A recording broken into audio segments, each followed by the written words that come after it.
오랫동안 봐와주신 분들은 제 채널의 의도를 잘 아실 텐데, 그러니까 속상한 이야기도 많이 보면서 변명 같지만 이게 무조건 다 쏟아붓지는 않았으면 좋겠어요.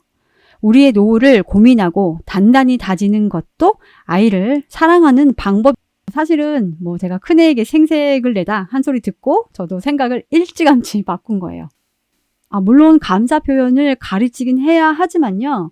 내가 좋아서 해놓고 감사를 강요하는 거. 변명과 양육 잔소리 두 가지. 안녕하세요. 동네 아줌마 노을커피입니다. 오늘은 특별한 이야기는 아니고 제 변명 같은 이야기와 두 아이가 다 성인이 되고 나니 중요하게 느껴지는 것들, 그런 이야기입니다. 그러니까 중고등 내 아이가 멀어져서 서운할 때 위로가 될 수도 있을 것 같아요. 한마디로 다 수다지만 열심히 노력하는 부모님을 위해 전하고 싶은 이야기입니다. 커피 한 잔 하시면서 끝까지 들어주시면 좋겠네요. 제 채널이나 책의 내용을 보셨을 때 의견이 모두 같진 않겠죠. 저는 자기주도가 제일 중요하다고 떠드는데도 어떤 분들은 일부만 보셔서 그런지 이렇게 엄마가 다 해주는 거 아닌 것 같다 이렇게 하시네요. 그리고 너무 공부하는 것도 문제다라고도 하시고요. 그런데 제 채널에서 하고 싶은 가장 중요한 점은요. 경제적으로 어려워서 마음껏 학원을 보내지 못하는 가정이나 학원이 물리적으로 멀어서 공부시키기 어려운 가정에 도움이 되고 싶다는 거예요. 그러니까 제가 그랬었기 때문에 얼마나 간절한 마음인지 잘 알거든요. 그러니까 빠듯한 살림에 고민은 많은데 공부는 잘 시키고 싶었으니까요. 공부 잘하면 좋잖아요. 조금이라도 아이가 유리한 선택을 할 수 있도록 돕고 싶었고요. 돈이 없어도 마음은 똑같잖아요. 그러니까 제 채널은 사실 그런 분들에게 도움이 되자는 목적이 가장 큽니다. 한마디로 사교육비는 쓰기 싫고 공부는 잘했으면 좋겠다. 이런 생각인 분들에게요. 학원보다 교재 사서 혼자 공부하거나 EBS 인강을 보면서 공부할 수 있죠. 그러니까 어느 수준으로 어떻게 챙겨야 하는지 잘 알아두고 지키면서요. 그러면 그 학원비만큼은 경제적으로 더 여유가 생기죠. 그 돈 아껴서 부자 안 된다 하시는 분들은 분명히 사정이 나은 거예요. 정말 어려운 분들. 그런데 공부는 잘 시키고 싶은 분들 생각보다 많습니다. 엄마가 대단한 능력이 없어도 욕심낼 수는 있는 거고 어쩔 수 없이 경단녀가 되었다면 아이를 볼 시간이 많으니까 분명히 아낄 수 있는 방법을 찾아야죠. 저도 영어 하나도 못해도 초등 때부터 제가 공부해서 봐줬거든요. 초등교재 그거 얼마나 쉬웠는데 애 재우고 제가 밤마다 단어 찾고 독해도 해보고 했습니다. 학원 주도보다는 그러니까 저학년엔 엄마 주도, 중등엔 아이 주도로 천천히 넘겨서 고등엔 모두 아이들이 해내더라고요. 그러니까 고등에 쓸 학원비는 있었는데 그때는 아이들이 거부해서 아쉽게 못 보냈다고 했죠. 그렇게 잘하더라고요. 참 고맙고 감사하고 그랬습니다.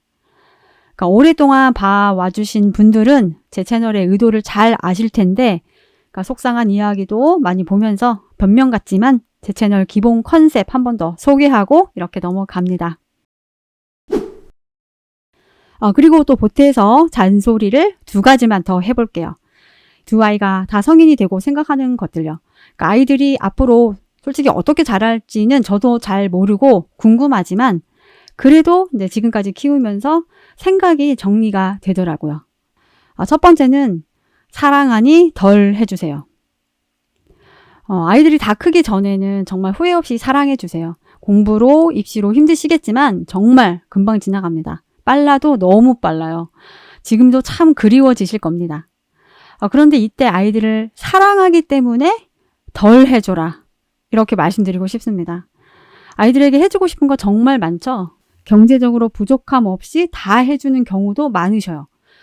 진로도 자주 바뀌고 그때마다 이런 수업 저런 수업 다 받게 하시고 또 사달라는 것, 기기, 장비, 옷 등등 너무 다 해주시지 않길 바랍니다.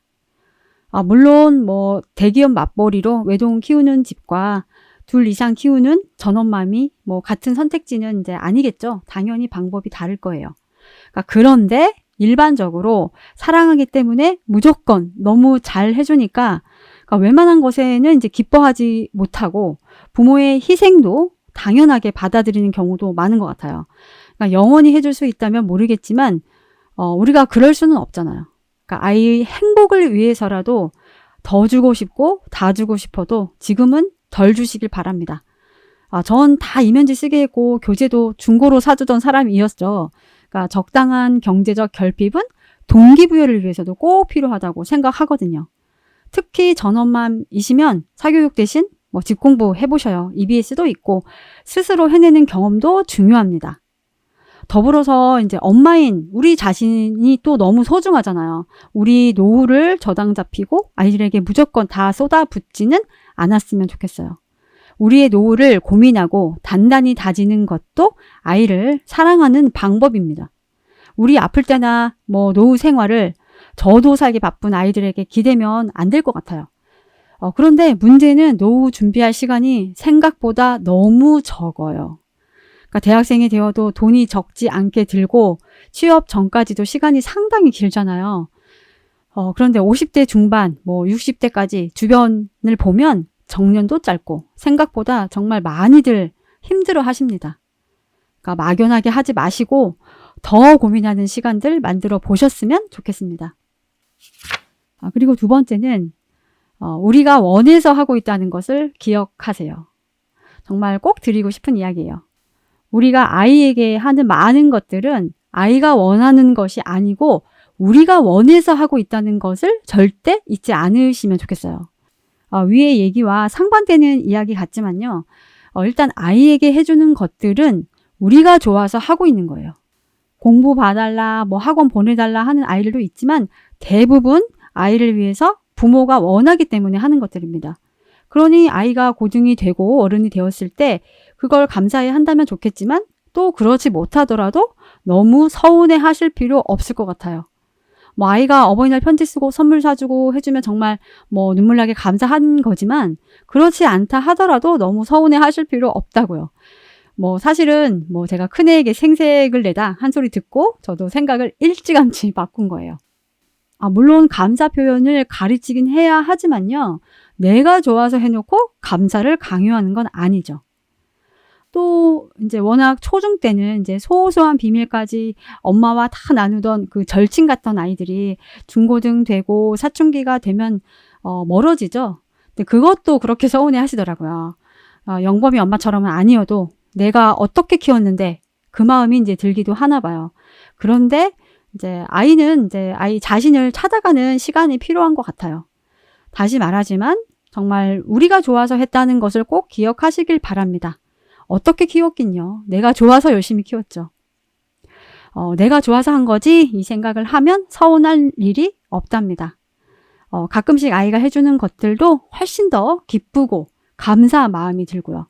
당연하게 받지 않고 더 행복해지더라고요.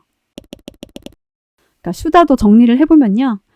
아이를 위해서 원하는 만큼 해주기보다 적당한 경제적 결핍을 위해서 덜 해주시라 얘기하고 싶고요. 그리고 해준 것들은 우리가 좋아서 하는 것이니 희생은 잊어라. 이런 말씀 드리고 싶어요. 내가 한 헌신으로 아이에게 절대 바라지 말고 알아준다면 그저 감사한 일로 여기자. 몰라줘도 서운해 말자. 아시겠죠? 제가 아들 엄마라서 그런가 미리 거리 두기도 하고 내 인생 열심히 살기. 그것이 정말 중요한 것 같아요. 사랑하는 아이들과 함께하는 시간 생각보다 길지 않아요. 힘들어도 웃어주고 사랑도 많이 많이 표현해 주세요. 부모님이 믿어주는 만큼 잘하는 아이들입니다. 아이들과의 시간은 정답도 없고 케바케인데 오늘도 오지랖이 넘쳤네요. 이해해 주실 거라 믿습니다. 오늘은 여기까지 하겠습니다. 다음에 또 만나요. 안녕.